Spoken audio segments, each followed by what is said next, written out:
အားလုံးမင်္ဂလာပါမိတ်ဆွေတို့ကိုတကယ်အဖြစ်ဖြစ်ခဲ့တဲ့အဖြစ်ပြက်မှန်လေးတစ်ခုကိုပြောပြခြင်းပါတယ်ဒီဖြစ်အမှန်လေးကိုနားထောင်ပြီးတာနဲ့မိတ်ဆွေတို့အတွက်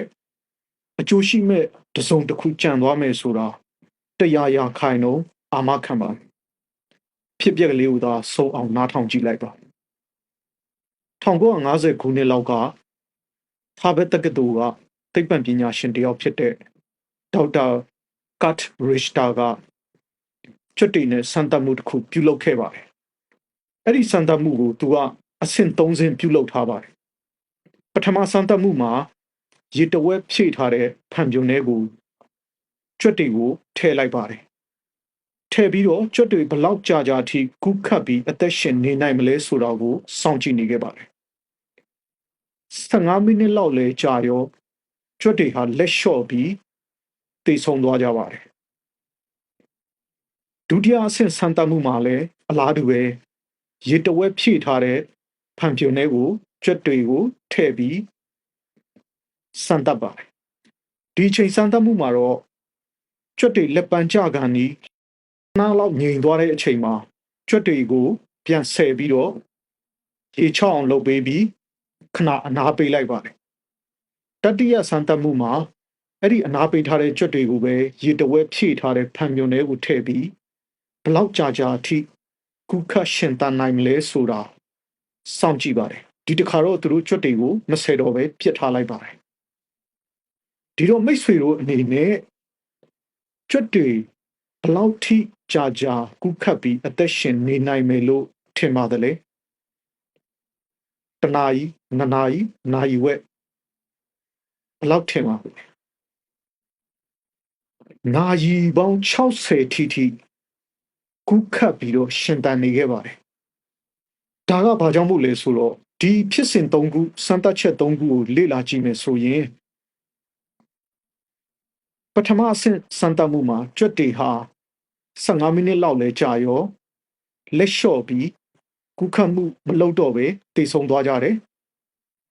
ဒုတိယစမ်းသပ်မှုကိုလုပ်တဲ့ကြွက်တွေကြတော့တတိယစမ်းသပ်မှုမှာလဲသူတို့ပထမအချိန်တုန်းကလို့ကဲတဲ့လူပေါ်လာမှာပဲဆိုတဲ့မျိုးလင်းချက်နဲ့သူတို့ဟာမနာတမ်းကူးခတ်နေခဲ့တယ်အဲ့ဒီအတွက်သူတို့ဟာနာရီပေါင်း60တီအသက်ရှင်နေခဲ့တယ်ဒါဟာမျိုးလင်းချက်ဆိုတဲ့အရာဟာကျွတ်တွေရဲ့ခန္ဓာရည်နဲ့ဇွဲနဲ့ဘဲကိုဘယ်လောက်ထိမြင့်တင်ပေးနိုင်တယ်လဲဆိုတာစဉ်းစားတာကြည့်လိုက်ပါတော့အဲ့ဒီတော့ဒီမျိုးလင်းချက်ဆိုတဲ့အရာဟာတရိษံဖြစ်တဲ့ကျွတ်တွေကိုတောင်းဒီလောက်ထိခန္ဓာရည်နဲ့ဇွဲနဲ့ဘဲကိုမြင့်တင်ပေးနိုင်မယ်ဆိုရင်ကျွန်တော်တို့လူသားတွေကိုဘယ်လောက်ထိဒီမျိုးလင်းချက်ဆိုတဲ့အရာကမြင့်တင်ပေးနိုင်မလဲဒီမျိုးလင်းချက်ဆိုတဲ့အရာကိုအသုံးချမယ်ဆိုရင်ကျွန်တော်တို့လူသားတွေရဲ့စွမ်းဆောင်အားတွေကဘယ်လောက်ထိတက်လာနိုင်မလဲဆိုတာစဉ်းစားကြည့်လို့ရပါတယ်ဒီဖြစ်ရတဲ့အလန်းတရန်တူတဲ့ဖြစ်ရလေးတစ်ခုလေးရှိပါတယ်အဲ့ဒါကတော့တရိษံတွေမဟုတ်ပါလူတွေပါမိတ်ဆွေတို့အနေနဲ့စပါတာကတ်ဆိုတဲ့ရုပ်ရှင်ကိုကြည့်ဘူးလားမသိအဲ့ဒီမှာကျွန်နေအချင်းချင်းပြိုင်ပွဲတွေကျင်းပမှာလောင်ကြီးတွေထတ်ကြတာပေါ့ပူဇော်လူဒန်းစားတွေဟိုအရာရှိအရာခံတွေကကျွန်နေဝယ်ရောင်းလုပ်တဲ့ခေတ်ပေါ့နော်အဲ့ဒီခေတ်တုန်းကဖြစ်ရကလေးတစ်ခုဖြစ်ခဲ့တယ်အဲ့ဒီဖြစ်ကဘာလဲဆိုတော့ဒီကျွန်နေကိုအချင်းချင်းရှင်ပြိုင်ခိုင်းပြီးတော့တပ်ပွဲတွေလုပ်ပြီးတော့ကျင်းပတဲ့ပြိုင်ပွဲတွေကကြာလာတော့ပြိုင်ပွဲတွေကကြီးလို့မကောင်းတော့ဘာဖြစ်လို့လဲဆိုတော့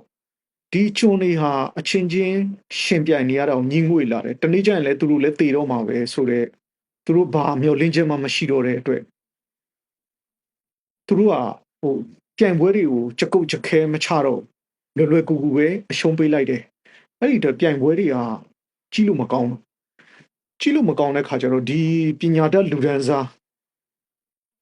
ဘူဇွာတွေပေါ့အရာရှိအရာခံတွေကဘာလုပ်ကြလဲဆိုတော့ကျွန်ပိုင်ရှင်တွေကအဲ့ဒီကျွန်ယောက်ျားတွေရှိတဲ့အခန်းတွေကိုအမျိုးသမီးတွေကိုကျွန်အမျိုးသမီးတွေကိုထည့်ပေးလိုက်တယ်ကျွန်မျိုးသမီးတွေကိုထည့်ပေးလိုက်တဲ့ခါကျတော့ဒီကျွန်တွေကအဲ့ဒီသူတို့အခန်းတွေကိုရောက်လာတဲ့ကျွန်မတွေနဲ့ချစ်ကြိုက်ကြတော့တာပေါ့ဗျာချစ်ကြိုက်မှအိမ်တော်ရသားတွေကြားတဲ့သဘောပေါ့နော် အဲ့တော့ပြန်ပွဲတွေပြန်ကျင်းပတဲ့ခါကျတော့သူတို့ကဘာလုပ်လာလဲဆိုတော့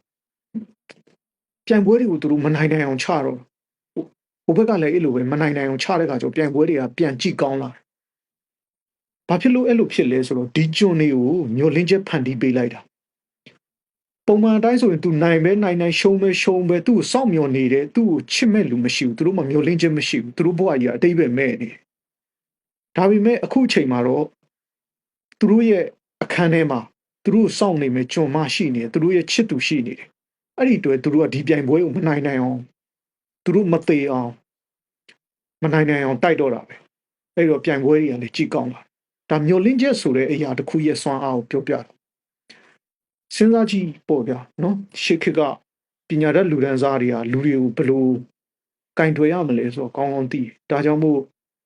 ပညာတတ်ဖို့အသိဉာဏ်ပြည့်ဝဖို့အရေးကြီးတယ်ဆိုတာအဲ့ဒါကိုပြောတာပဲ